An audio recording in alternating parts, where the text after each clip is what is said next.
நம்ம வீட்டில் night dinner என்னென்னு பார்க்கலாங்களா? தக்காளி கூட்டு வச்சுருக்கோம். தக்காளி கூட்டு எப்படி வைக்கணும்னு பார்க்கலாங்களா? தக்காளி வெங்காயத்தை போட்டுங்க, கொஞ்சோண்டு சிக்கன் 65 மசாலா, அப்புறம் வந்து கொஞ்சோண்டு சில்லி பவுட்ரு, அப்புறம் வந்து கரம் மசாலா, அதுக்கப்புறம் மல்லித்தூள். இப்போ வந்து கொஞ்சோண்டு சில்லி பவுடர் கொஞ்சோண்டு போட்டுக்கலாம்.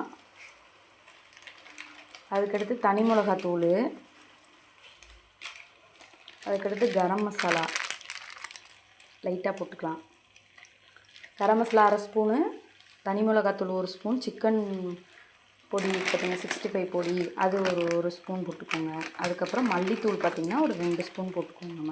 மல்லித்தூள்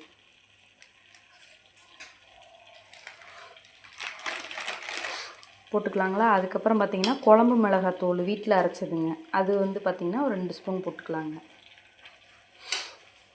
இதுதாங்க என்னோடய ஸ்பெஷல் தக்காளி கூட்டு. சப்பாத்தியோடு வச்சு சாப்பிட்டா செமையாக இருக்குங்க. இன்றைக்கி வந்து சப்பாத்திங்க எங்கள் வீட்டில். சப்பாத்திக்கு தக்காளி கூட்டுங்க. வேலைக்கு போகிறவங்க வந்து ஈஸியாக செஞ்சிடலாங்க.